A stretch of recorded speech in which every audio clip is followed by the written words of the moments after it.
Sir, Draupadi के लिए इस बुक में ऐसा भी लिखा है कि वो कर्ण के प्रति भी आकर्षित थीं और उनको वो भी एक अच्छे कैंडिडेट लग रहे थे कि हाँ, ये भी मेरे पति हो सकते थे। लेकिन उन्होंने कर्ण को स्वयं अपने स्वयंवर में पार्टिसिपेट करने से रोका। तो ये क्या था सर? यही कुछ बातें हैं जो जब अपन पढ़ते हैं गीता, भगवत गीता, इस तरह की महाभारत, तो ये समझ नहीं आती और हमारे कई रीडर्स ने बोला है कि ये जो Mahabharat, the feminine wisdom of Mahabharat, जब वो पढ़ते हैं तो उन्हें ये समझ में आने लगती है ये बातें। तो क्या हुआ उस दिन जब उन्होंने उन्हें स्वयंवर में आने से रोक लिया? उस क्षण के पहले जब करण आ रहे थे तो उनका दिल इतना अट्रैक्शन में था करण के लिए। करण में वो सब कुछ था, कर्ण में जो 5 पांडवों में है उससे भी ज़्यादा था। हुँ। तो अट्रैक्शन होना तो नेचुरल है। बहुत खुश थी और फिर कृष्ण भगवान का मैसेज आया और वो उनकी आदत थी, जो कृष्ण भगवान ने मैसेज दिया बोल देना। तो वो उन्होंने कनेक्ट किया, वो मैसेज आया, उन्होंने बोल दिया। फिर उन्होंने महाभारत में लिखा हुआ है एक्चुअली 13वें साल में, ये महाभारत शास्त्र में भी है। 13वें साल में उन्होंने पांचों पांडवों से कन्फेशन किया। कुछ इस तरह से, मैं एग्जैक्ट वर्ड्स नहीं बोल रहा हूँ, मगर कुछ इस तरह से कि मेरा सच्चा प्यार तो कर्ण था। ये है, शास्त्र में लिखा हुआ है। पांचों पांडवों को बोला उन्होंने।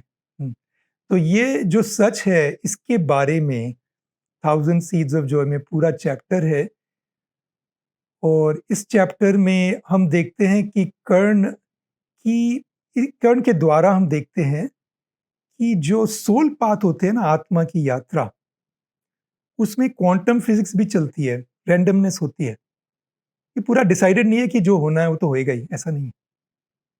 फ्री विल, आपकी फ्री विल होती है, आप अपनी आजादी से डिसीजन लेते हैं और उससे आपके नए नए आत्मा के रास्ते बनते हैं।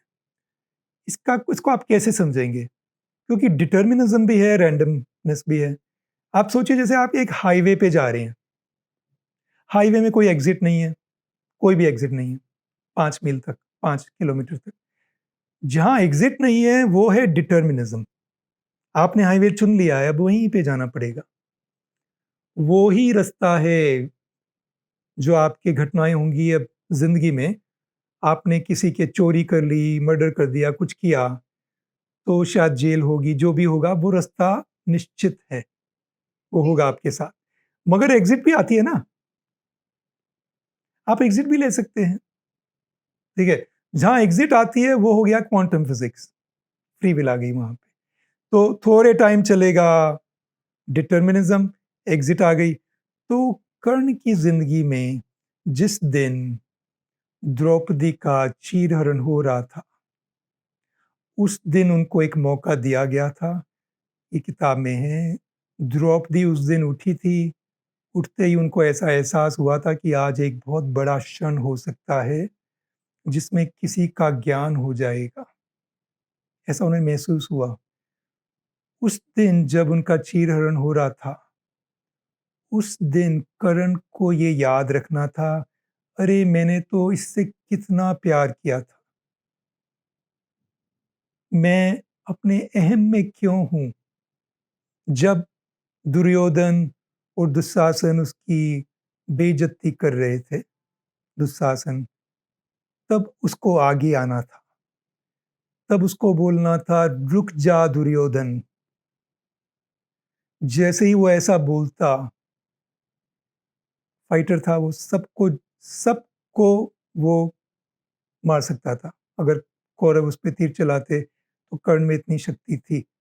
अगर वो बीच में आ जाता तो दुर्योधन भी चिल्लाता उसके ऊपर, उसे बोलता, मैं जो भी मैंने तुझे राजपाट दिया मैं सब वापस ले रहा हूं। उसी वक्त वापस ले लेता। और जब वो वापस लेता तो कर्ण के जो पहले 3 चक्र हैं, जिसमें थोड़ी थोड़ी प्रॉब्लम्स थी, ठीक है, पहले चक्र में उसकी माँ ने ही उसको नहीं रखा, वो बच्चे में वो थोड़ी फीलिंग आ जाती है ना रूट चक्रा में। फिर द्रौपदी ने उसको स्वीकार नहीं किया, जो उसे बहुत प्यार था द्रौपदी से, उसकी इच्छा थी कि मेरी शादी हो द्रौपदी से, मगर वो स्वयंवर में पार्ट ही नहीं ले सका। तो वो दूसरे चक्र में प्रॉब्लम आ गई। तीसरे चक्र में जो इच्छाएँ होती हैं, राजपाट हो, वो सब वो चला जाता।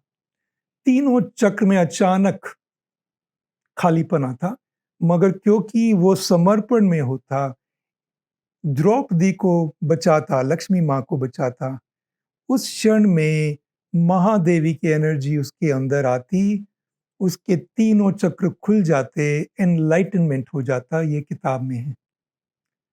उस दिन उसका ज्ञान होना था। ऐसे ही वो खुशी में आ जाता, इतनी ब्लिस, इतने आनंद में आ जाता उस क्षण में कि वो मुस्कुराता और बोलता, "ले लो भई दुर्योधन, जो तुम्हें लेना है ले लो।" उसे ये मालूम हो जाता कि 5 पांडव उसके भाई हैं। ये उसकी अलग सोल पाथ है। अगर उसने ऐसा किया होता, तो लक्ष्मी माँ दिखा रही थी कि सबके भगवानों के भी, सबके सोल पाथ नए-नए चलते रहते हैं। आपका डाइवोर्स हो रहा है और आप घृणा से करते हैं, बहुत लड़ाई से करते हैं, तो एक सोल पाथ जा रहा है। आपका डाइवोर्स हो रहा है और आप एक उदारता से, खुशी से कर देते हैं, ले लो भई तुम्हें जो लेना है, मुझे अकेला छोड़ दो। ये नहीं कि बाउंड्रीज़ बना लो, मगर बहुत ज़्यादा फाइटिंग नहीं करनी है, प्यार से अलग होना है। प्यार से अलग हो जाएँ तो हो सकता है आपका अगला रिश्ता बहुत प्यार वाला आए, लॉ ऑफ अट्रैक्शन चालू हो जाए। तो हम हर जो बड़े-बड़े डिसीज़न होते हैं ना, जहाँ पर डाइवोर्स हो रहा है, बीमारी हो गई है, कोई मर रहा है, किसी ने किसी को जॉब से फायर कर दिया, किसी ने धोखा दे दिया, कोई बिज़नेस में लॉस हो गया। जहाँ-जहाँ हमारे भावनाएँ जागती हैं, उनमें हम क्या करते हैं? क्या क्षमा भाव में आते हैं या गुस्से में ही रहते हैं? क्या प्यार से माफ़ कर देते हैं? क्या हम उस भावना को पकड़े रहते हैं सालों-सालों तक? इसने मेरे साथ ऐसा किया था।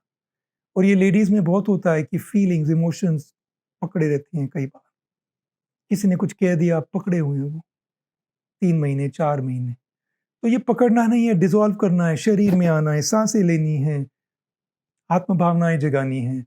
और यही अगर कर्ण ने किया होता, तो ज्ञान हो जाता और फिर उसे मिल जाता जो वो ढूँढ रहा था। द्रौपदी कहती 5 पांडवों से, वो होने के बाद, कि अब 500 से तो शादी हो ही गई, विवाह हो गया है। अब मेरी इच्छा है मैं कर्ण से विवाह करूँ।